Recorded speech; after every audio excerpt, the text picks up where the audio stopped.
What's up, everybody? I'm Neil Sponsel, lead singer of Moonshine Mafia and your host for local bands of Georgia. I want to thank you guys for joining us. Give a little bit of time for some people to get on here and check us out.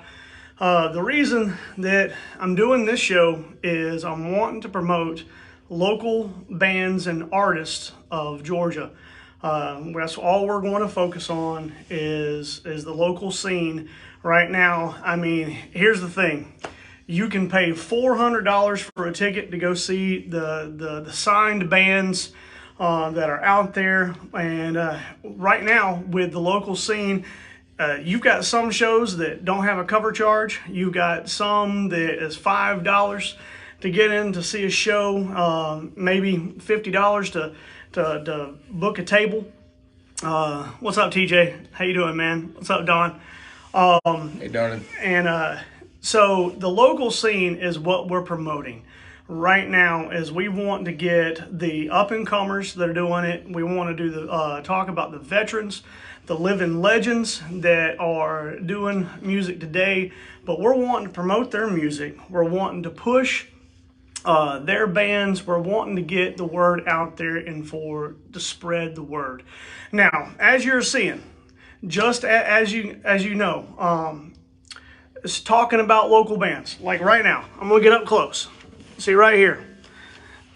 This reads Spanky's Monkey. That's a local band. Absolutely awesome band. That band is made up of Steve Woodruff, Mitch Stiles, and Brad Dart, and they are absolutely awesome. If you've never seen them, first and foremost, shame on you. They're absolutely awesome. And if you're out in the Conyers area this Saturday night, April 1st, they will be out at Hank and Jerry's.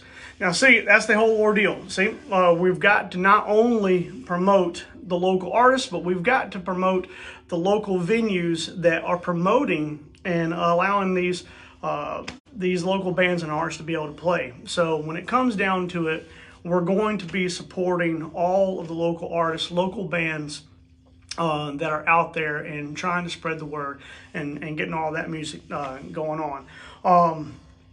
Now, as of right now, like I said, I'm the lead singer of Moonshine Mafia, about to bring up my first guest in just a second. But you can follow us on Spotify. Our music is on Spotify. Follow us, listen, share that. We also, obviously, on Facebook, you can like our page. You can share our page and follow us on there.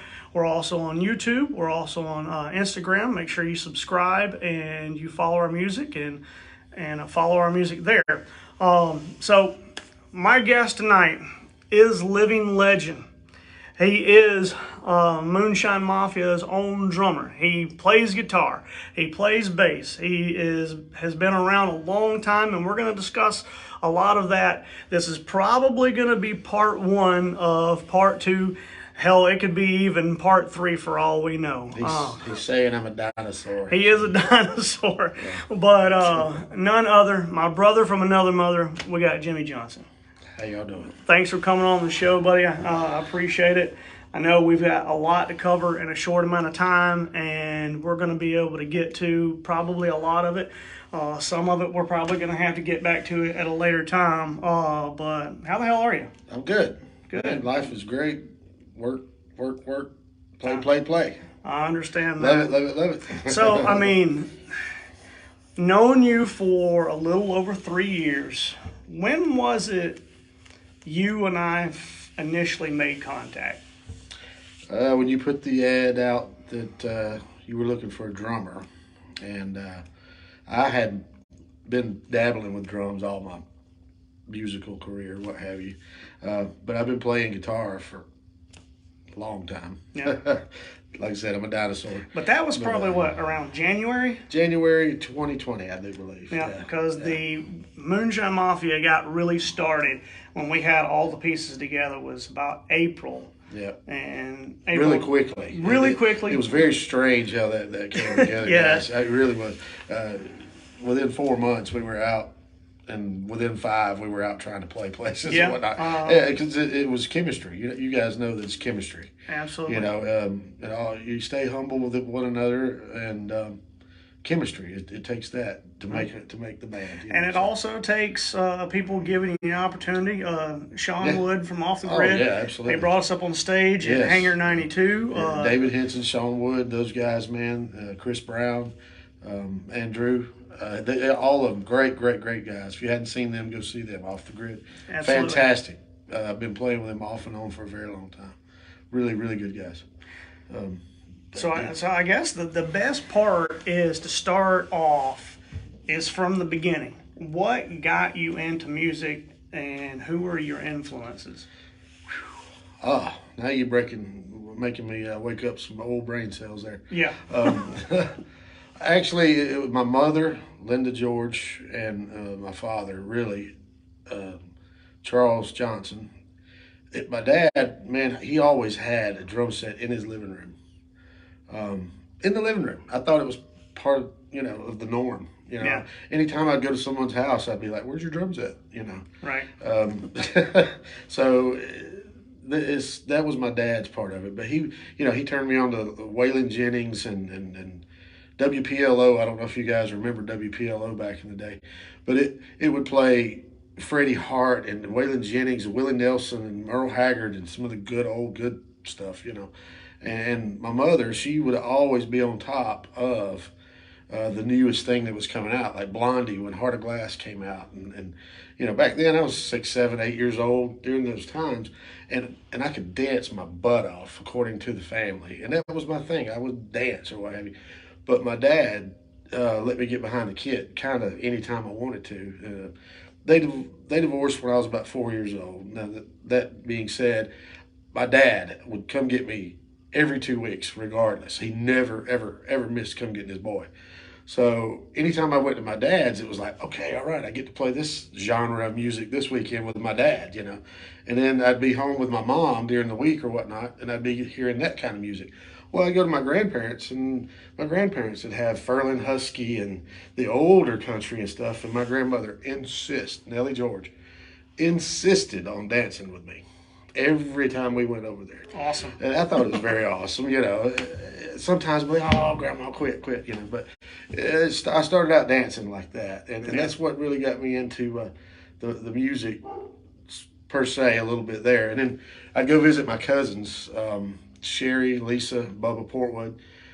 They'd have like the new Kiss album, which was Kiss Alive 2 or something on 8-track. Yeah. Or album, But you have freaked back out then as it a was kid. albums. Oh man, it freaked me out. Absolutely. But I was like, what is this? What is this all about? And then I seen the Van Halen and listened to it. And each one that I would go through, album or 8-track that they had, man, it was just like, I want more. I want more. I want more. I want more. I love this. Doesn't everybody love this? That's kind of how I got started, Yeah. My dad, like I say, had the drums in his living room, so he'd have guys come over and whatnot, and we'd jam. They'd put me on the kit when Dad had a few too many or what have you. You're better than your dad type stuff. And I'm like, I didn't know, man. I was a kid. Yeah. I was just having fun, but I wouldn't trade it for the world, man. Everybody should have a drum set in their living room forever. So there you go. Yeah, I don't think the wife was going to let me have a drum set in the living room. It was fantastic, but it really was. I loved it. Yeah, let's talk to him about it and see what happens. Yeah. But the first actual band that I put together besides jamming with Dad was James McBurnett on bass. He sold about a $500 357 pistol that he had, pearl handle, nice thing, for a bass rig. He got ripped off. But anyway, he got him a bass rig. Vaughn was a fantastic drummer. Why in the world he wanted to be on drums? It was beyond me, but we were willing to try. So he jumped on guitar, and I jumped on his drum kit. Okay. We called the band No ID. You're all underage. To start, yes, we're all underage. We're That 15, 16, 17 years old, whatnot. Played a couple of parties, got this girl threw out of her home that she just got or what have you. It got kind of crazy. It was good, though. It kind of got our feet wet a little bit, playing for people and this, that, and the other. We were terrible. Honestly, going back and listening to some of it, I got it on cassette, believe it or not. Yeah. it was terrible. But we had our own originals and this, that, and the other that we had wrote. Red Rum, I think, was one from the Shining. Yeah. Okay, I got you. But it was very cool that I started out that way with my best friends that way. Dion was twice the drummer I was. I could just keep a beat at that point, you know, or whatnot. But that kind of fizzled out. And after that, I went back and moved in with my dad, and we played the Moose Lodges and things for quite some time. You know, jamming around. People loved us. I was singing and playing guitar at the time. They called me Jukebox, man. And at one time, believe it or not, I knew thousands of songs, you know, that I could just pull out of the hat, so to speak. And remembered majority of the lyrics, enough to where it was fun enough to where, I gotcha. and they enjoyed it. Right. And I wrote, you know, a few originals with my dad or what have you, and those were pretty good days, man. Spent some really good quality time with Dad. And then after that, Dad, we wound up going to a bowling tournament. He met up with this lady. Anyway, at that point, he got married. I felt like a third wheel, so I moved back to Douglasville at that point. Dad got married. I wanted them to do their thing or what have you. So when I moved back to Douglasville, I got hooked back up with Dion. And actually, he was still playing guitar. And at that time, I had developed my guitar playing quite a bit better, you know. And I also got hooked up with James McBurnett again. And he and I were like two peas in a pod, man.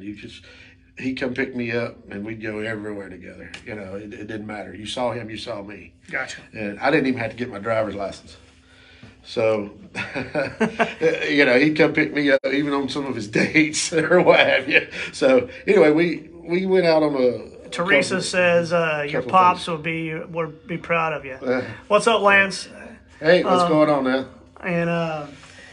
And anyway, we got together, me and McBurnett did, when we ran into this guy named Brad Stanley. Fantastic songwriter, fantastic guitar player.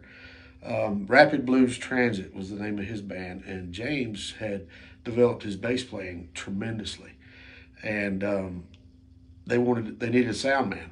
So I became their sound man. How old were you at this time? I was 20 years old at that time. I wasn't even old enough to get in the bars. So you were wet behind the ears. Wet behind the ears. And Rapid McBurnett Blues was only Transit was really 21. Really big. Actually, starting to get really big at that point. Oh, yeah, absolutely. And James was the only one who could buy the beer. Yeah, I couldn't even buy a beer at that point. Don't drink underage, kids. No, do not. Anyway, yeah, we got the band going, Rapid Blues Transit, and I ran sound for them. And when they would stop and do the acoustic shows, because at that time MTV was doing the acoustic live, unplugged. Unplugged. Unplugged. Right. So it was a big thing for us to sit around and do that as well, because they would try to write new material that way. Gotcha. Fantastic band, man. Really good songwriters. And I was always glued to Brad Stanley. He was a left-handed player, but I watched him like a hawk. And he was the guitar player. Yes, and the songwriter. And I watched him like a hawk, and I learned most of my licks by watching him playing left-handed. You know, because back then there was no YouTube, y'all. There's scratches on my albums because of, you know, me trying to learn and whatnot. But either way, did it old school. Rihanna, I love you, Daddy. I love you too, darling. That's my baby girl. But, yeah, we got through quite a few years with those guys, man. We went 3 years in a row. I think we missed 2 rehearsals in Marietta. And James McBurnett and I rode all the way out there for 3 solid years. And finally got the break to go get recorded in Kentucky in a mobile. Well, how far were you driving? At that point, we were driving to Kimberly Drive from Douglasville, which Kimberly Drive. How long did it take you? It was a good hour, man.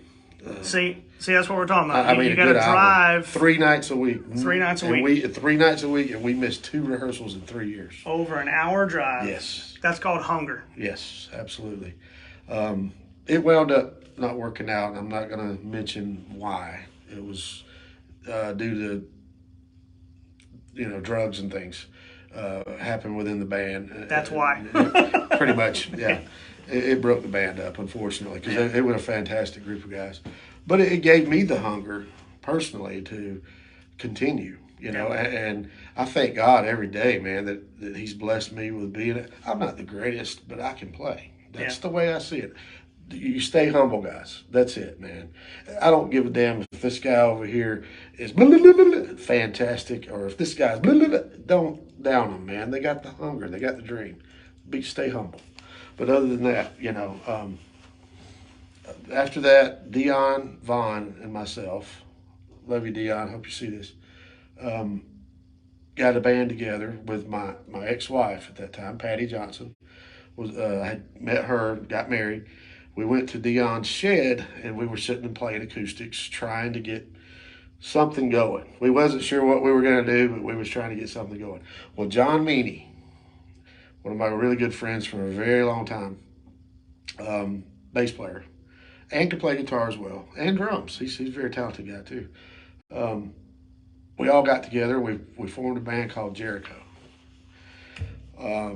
Jericho was a great band. We wound up getting a lead player, which was David Henson, to start with. He stayed with us for a while. We had Shane Matthews singing with us for a while, which was fantastic. Shane, love you, bro. Fantastic singer. You need to get back at it. Then we wound up having D-Bone. They call him D-Bone. It's Darren Smith in Jericho. And D-Bone had little things going on the side or what have you, which was he promoted a lot, quite a bit. He would have middle of the road productions, and he had Bill McCleskey was our sound guy at the time, fantastic guy too. That was promoting a lot of shows and this, that, and the other for us. Anyway, we wound up going and playing a couple of Battle of the Bands and things, and it was working out. Had some good originals that we had come up with. I was on guitar at that time. Dion was on drums, and we wound up winning the Battle of the Bands in Cobb County against 5 other bands. We wound up with 168 votes, and second place got like 35 or something. Jeez, like that. When was it? What year was this thing? Oh man, that had been the 90s, right? It was in the 90s. It was probably 96. 96. Yeah, probably Gotcha. 96. Because all of a sudden, after winning the Battle of the Bands and Jericho's kicking butt and everything's going great, Vinyl Zoo was one of the hottest bands in town. Okay. Only place to play in town was now, Gibson's. Who was in Vinyl Zoo? Vinyl Zoo at the time had Joe Killian on drums, a guy named Billy, and I can't remember his last name, was on rhythm guitar. Gwen Brown was the lead guitar. Toby Foster was a singer. And Jack was the bass player. Can't remember their last names. But anyway. What were you doing in that? At that time, all of a sudden, they fired the rhythm section. Okay. And John Meany calls me up one day, and Dion, and says, hey, man, Vinyl Zoo was booked all the time at Gibson's. That was the dream. Everybody wanted to play Gibson's, That's where you got to go play if you want to be a musician in town at that time, So you're talking 1997, 98, guys. So anyway, we decided, okay, well, let's go try out for Vinyl Zoo just to see what happens. Man, we went in there and it clicked like putting a glove on. Everything went very, very well. Gwen Brown, fantastic guitar player. Dion was on drums. If you guys know Dion, wow. Yeah, awesome drummer. Yeah, he's absolutely amazing. Awesome drummer. John Meany on bass, fantastic bass player. Me on rhythm guitar, and Toby Foster singing. Toby Foster, love you, brother. We wound up in the paper. It was the regrouped Vinyl Zoo is what they called it. And the Vinyl Zoo at the time built it up to a certain point. So the Vinyl Zoo before us was badass as well. It was just a fantastic band. It had a great following, Yeah. And Vinyl Zoo, it basically maintained Toby and Gwen. for the most part. But we came in as fill-ins or what have you. But I wound up staying for 6 years. So that was my main band for a very long time. We were Douglasville Rock Stars. And rocked the house many, many, many times. But yeah, Vinyl Zoo was an amazing band. Any of you guys remember? Y'all know. Now, how often were you playing with Vinyl Zoo at Gibson's at that time? Well, Gibson's at that time, they would go Wednesday, Thursday, Friday, and Because Saturday. you were the house band, right? Kind of. Pretty much? Well, they had a lot going on because they were the only place in town to play. Okay. So what happened with Vinyl Zoo is we wound up at least once a month there, and then when we wasn't playing Gibson's, Taco Mac finally opened up. So you were playing 3 days a week, right? 4 nights a week. 4 nights a week. Yes, 4 nights a week, and 2 weeks in a row. A lot of times. That's right. I forgot that. Sorry, 2 weeks in a row at Gibson's. Okay. So it's Wednesday, Thursday, Friday, Saturday. That's why Vinyl Zoo knew about 120 songs.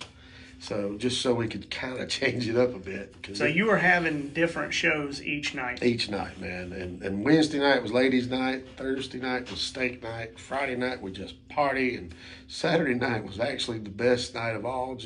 But we were trying to recuperate because we all had day jobs too. Yeah. But fantastic, man. That's when my feet really, really, really got wet, so to speak. Yeah. And I was so hungry to play and this, that, and the other. But when I did it for 6 solid years, when Vinyl Zoo, when we finally decided, you know what, we've had enough, I didn't touch my guitar for 2 years. I put it down. I said, that's it, man. I'm wore out. I'm burnt out. And my goodness, this has been a long run, you know. Yeah. And we never did the original thing or none of that. We were just a really, really good cover band, and people loved us, man. There was a time when we played at Gibson's, the fire marshal was throwing people out. It's a good problem to have. Yeah, and it held 390 or 490. I don't know. It was a lot of folks. But either way, it was just fantastic time, you know. Either way, my musical hunger did not go away. I just needed a break. You just needed a break. Yeah. So I took that break for a little while. And all of a sudden, out of the blue, David Henson calls me up. He had joined Vinyl Zoo a couple of times because they continued to go after about 6 months or so. They started back up again. And I think Greg Gibson had joined them, and there's a few other members that joined him. Ray Thaxton, he had joined us at one point. I was with him when Ray played with us. Ray was a fantastic drummer. If y'all don't know him, man, he's amazing. He played with Ted Nugent before, just amazing drummer. Anyway, we wound up David Henson playing with them or whatnot, and David called me out of the blue once the Vinyl Zoo thing had really stopped. He said, "Are you tired of replacing me in bands?" I said, "Yeah," because I had replaced him in a couple of bands or whatnot. I said, "Yeah," and he said the same thing. I said, "Are you tired of replacing me in bands?" He's like, "Yep. Let's put a band together or come jam, man. Let's just see what happens." Yeah. So I joined up with his band, which was Hung Jury. Hung Jury, great band. 90s was popping at that point. We had a lot of 90s songs we did. Fantastic stuff going on. Shane Matthews was singing with us. Bryant Sisk, rest in peace, brother, was the bass player. Chris Brown on drums. David Henson on lead guitar, and I was rhythm. And I dabbled with leads a little here and there. Wasn't really a lead player. To me, the rhythm meant more. I'm the Malcolm Young, is what I tried to be, honestly. Gotcha. And I did learn leads and stuff, and there was a few that I played leads on or what have you, but I just love that rhythm, man. That rhythm.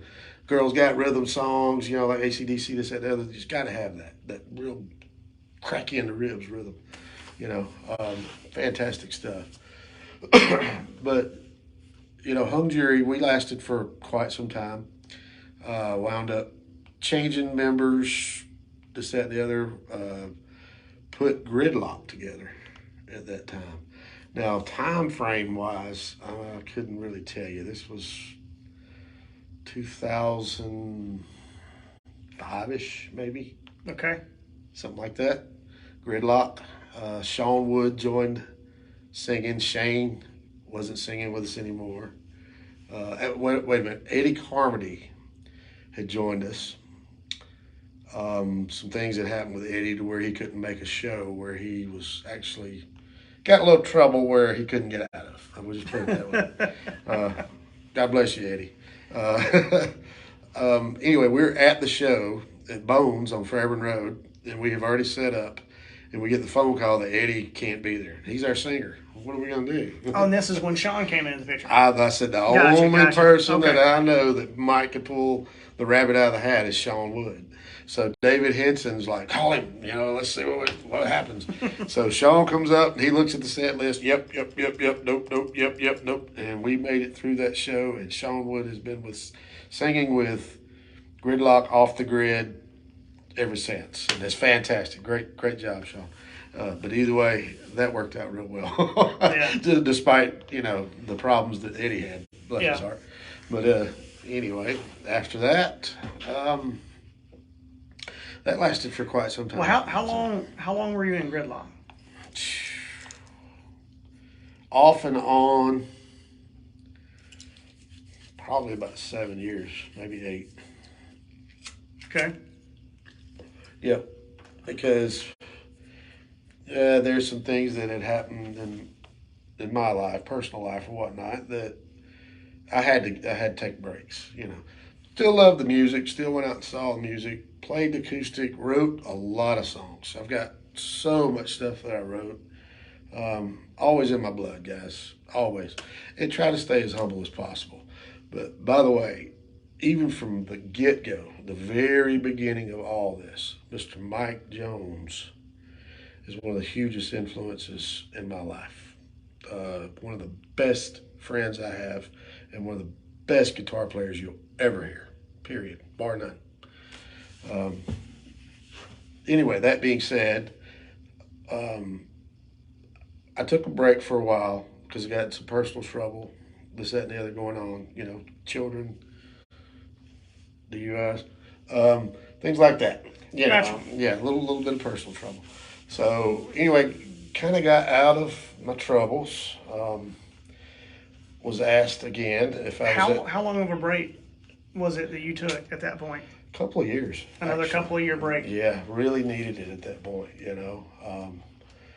Was hungry for it. Still wanted to do it, but I had too much going on with the DUI thing that I had going on. Lots of classes, lots of money, lots of overtime, things like that. It was not good, but it changed my life. It was good, but not good. Yeah. Life lesson learned. Okay. Anyway, I got a phone call again and asked if I wanted to join Gridlock again. At that time, I was completely sober, had to be sober because of the program I was going through. Couldn't even take a Tylenol or nothing for 2 solid years. I said, yeah, I'll give it a shot. Let's see what happens. So I joined up with Gridlock again, playing better than ever, according to what they said. I don't know. It sounded good to me. Wasn't too bad. But I was drinking my old duels, and everybody else has got these big grins on their face, and they're getting their little thing going on. And as long as that's why I do it, guys. If it puts a smile on your face, whether you're laughing at me or whether you're laughing with me, it doesn't matter. That's why I do it. That's why thank you, Lord, for giving me the ability to play, to put a smile on your face, because it always puts one on mine. So there you go. It doesn't put a smile on my face when I've got that bass drum rattling my ass. Has it knocked your wallet out yet? No, but we're on small stages, and I'm tripping over the mic to the bass drum. Well, yeah, we have a good time. Going back just a little on that. Yeah. 2015, I lost my dad. Yeah. That was an unfortunate thing. It really, really hit me hard. And at that time, I wasn't playing in a band or anything or whatnot. And I started playing drums on the side because it made me feel closer to him. Gotcha. Just reminded me of the things that we went through, things that we had done, or what have you. So I didn't let many people know that I was doing that. Yeah. And I kept it under my hat, so to speak. But man, I felt the passion, to play again. Oh my God, I gotta play, gotta play. It's in my blood. I know it is, So when I seen your thing that said drummer needed or whatnot, Yep. I said, you know what, I got to give this a shot. I played drums over at David Henson's house a lot, just when we were having jams in the basement, which were fantastic jams. If you've ever been there, you guys know. But anyway, it was fantastic jams and stuff that we would have over there. So, I'd jump on bass every now and then, or guitar, or this or that, and it was just good stuff. What's up, Chris? How you doing, man? What's up, Tyler? What's happening, y'all? But yeah, it was always a jam, always fun times at David's house.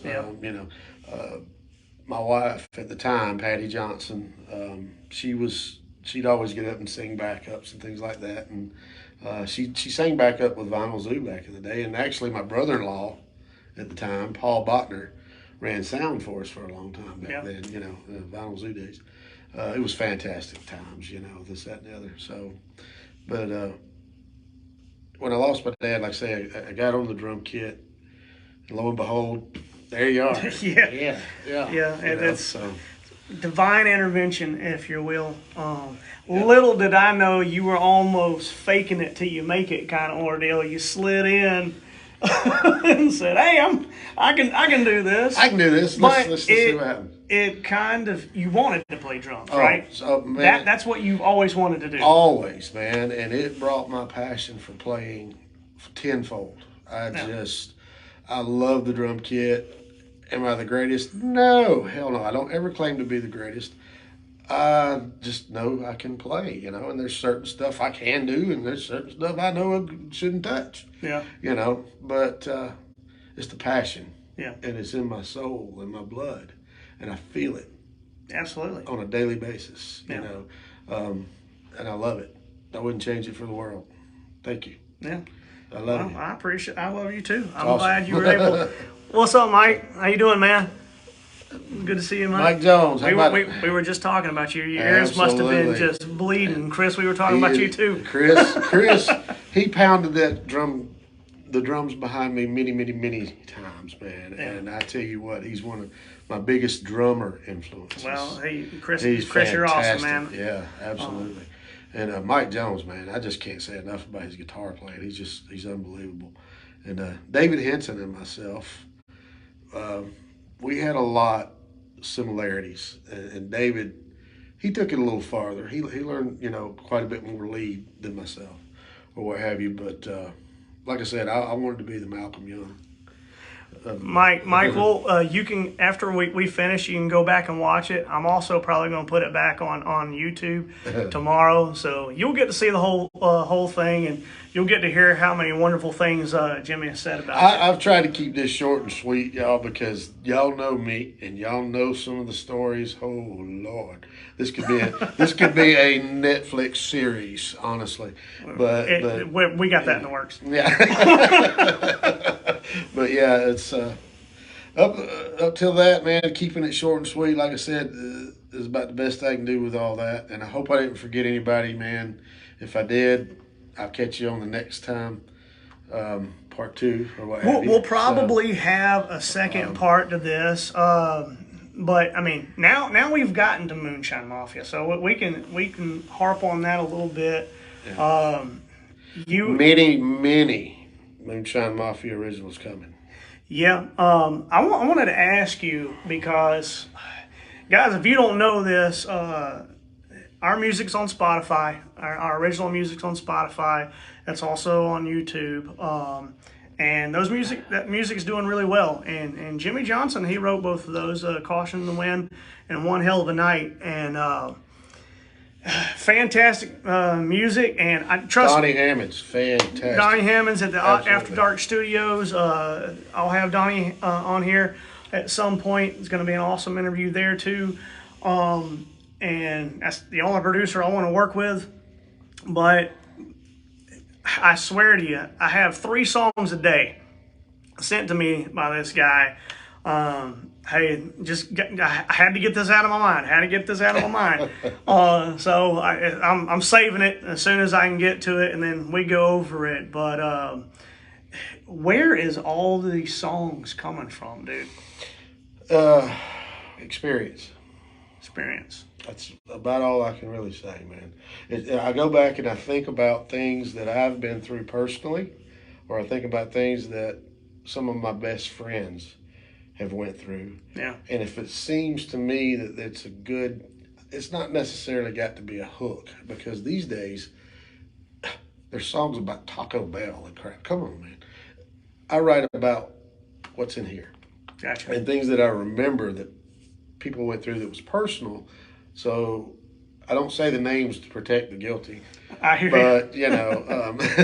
Guilty but, to proven innocent. I mean, yeah. So, but either way, it's experiences that I've been through, as well as my friends, close friends, which I love very much. The guys that I've been hanging out with I've got friends. Mr. James McBurnett has been my friend for damn near 38 years. Yeah. Michael Jones, it's the same way. I've been friends with him for that long. David Henson and myself, probably 30 plus years. Sean, 25-ish plus. Chris, 25-ish plus. But James McBurnett, he's been like my brother from another mother for long. And you hadn't even met him yet. No. Because he's working his booty off or whatever. But eventually you'll meet him. He was With that one of the said, best bass players. How many years have you been in the music industry? Oh, man, just trying at it or working at it. I got serious about 1990. About 1990. About 1990. 88, 89, 90 was really the year, because all of a sudden the Nirvana and bands like that started coming out, and I was like, well, what happened to the party stuff? These guys are talking about sad, life sucks. I like the let's go chase women and stuff. So. Yeah. What's up, Danny? Good to see you. But now we've gotten to Moonshine Mafia. We're here now. Yeah. Original members really was me, you. I guess kind of the start of it was me, you, John Webb, Jeremy Bethune. Yep. We had Zach Taylor, Lance Gamir, and then John kind of fell off, and Jeremy moved to Pennsylvania, and then it was just John's still got 88 grand. Right? Yeah, John's doing 88 grand stuff. Yeah. Go check them out. They're great, all over the place as piano well. Player, man. Great piano player. Great music also. Yes. Recorded at After Dark Studios with Donnie Hammonds as a producer. And he does a lot of work on their tracks as well. But it was me and you, Zach Taylor, Lance Gamir, and that went up until it was our last show with them was in June of 2022. Yep. And that's when there were some changes made there. It was about a 6-month time period at that moment. Lots of auditioning, rebuilding, and me and this guy though. This is Moonshine Mafia. This Moonshine Mafia. We're gonna make it happen regardless. And now we with Will Drew and Brian Watson on bass. Oh man, love those guys. Fantastic. Another players. fit like a glove. Yeah. And we're doing a lot of things. And just like Jimmy said, Jimmy's been spitting out lyrics like there's nobody's business. We are going to be getting back in the studio. We'll probably be in the studio a lot this year, putting out new music with the originals that we put out that are doing so well. Thank you guys, by the way. Yeah, absolutely. Hope you love them, man. It's just from right here, stay humble. Again, you can go on Spotify, look up Moonshine Mafia. We got a couple originals that are out there that are doing really well. We're on YouTube as well, Instagram. So make sure you subscribe to us. But what's the future hold for Jimmy Johnson and Moonshine Mafia? Well, of course, we all hope that our songs take off, man, and just people love them. And like I said before, brother, as long as it puts a smile on somebody's face, that warms my heart, because I feel like that's why I was able. That's why God gave me the gift to do so. Absolutely. You know, we work hard. Everybody works hard, man. And I'm not one of these guys that say, "Oh, this guy's the baddest guitar player on the planet, and this guy sucks," or whatever. If this guy's playing, man, and he's got his heart into it, hey, man, do your thing, bro. Do your thing, because you know what? You eventually might write something that blows away anything I ever thought about. Right. Keep your heart in it, man. Keep your dreams. You know, music. I'll do it till God tells me I can't do it anymore. And hopefully, if I make it up there, He'll let me do it up there. Right. So whether it be drums, bass, I don't know, whatever. You know, whatever. So, I got you. But Moonshine Mafia, what I've got, you know, I just want to keep the things rolling that we got going on, man. I hope people loves to hear us play and do what we do, and I want to continue just as long as we can possibly continue. And, absolutely. And I'm gonna continue writing as long as I've got these ideas that keep coming. Some of it's terrible, y'all. I ain't gonna lie. Some of it's terrible, but some of it is the foundation. It takes a foundation. You can't build on the sand. Right. You know, so you got to have a good foundation, and I've got a lot of ideas for foundation on songs and stuff, you know.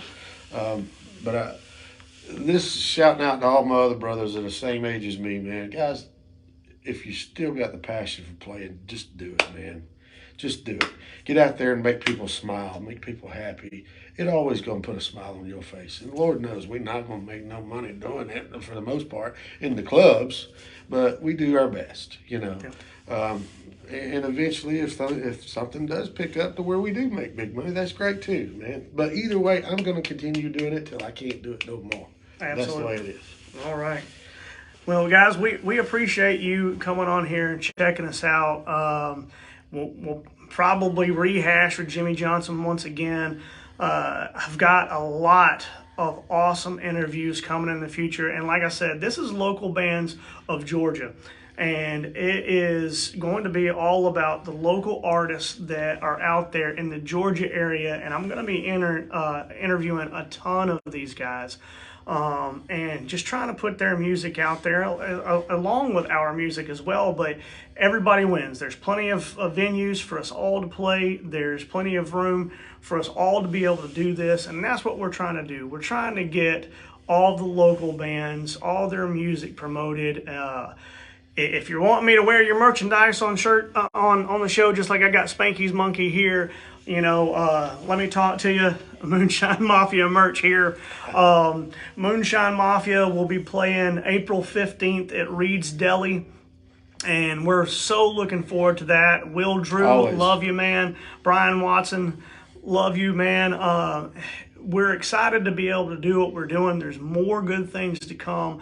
And just like I've said beforehand, on a Saturday night or a Friday night, if you're not going to see Moonshine Mafia, go see somebody. Absolutely. Go see some local band. Like I said, support your local bands as well as the venues, man. Absolutely. Because it's a way to get that smile on your face for a little while. We've got to all stick together and do what's right. If there is a, Dawn said she loves you. I love you too, brother. But yeah, we've all got to stick together. I'm wanting to promote all these local artists and local bands that are around here. If you're a local band or a local artist and you want to be on the show, you can send us a message on our Moonshine Mafia Messenger on Facebook. You can send us an email on moonshinemafiaga.com. You can send me a personal message. If you have any ideas of people that should be on the show, let's do it. Local artist, I want to wear your merchandise on the show to be able to promote you. Venues, if you want me to drop a name on the show, I'd love to be able to do that. And that's going to be awesome. Steve didn't pay me, Mike. Yeah, where's my cut? Again, I'll drop Spanky's Monkey again. They are playing at Hank and Jerry's this Saturday night, yes, so go check them out. Hey, man, that's a great venue, too. Those folks out there love rock and roll. So, absolutely. You know, and country, but yep. they, you know. So we appreciate you guys tuning in. I'm not going to start name dropping all over the place with the people that I've got lined up, but I've got some heavy hitters that are coming up on the show.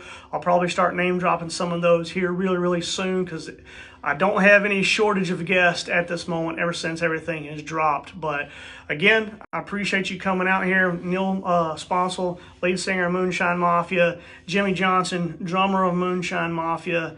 You have been a part of the second episode of Local Bands of Georgia. Thank you for tuning in, and we'll see you next time. Love you guys, and God bless. Rock and roll.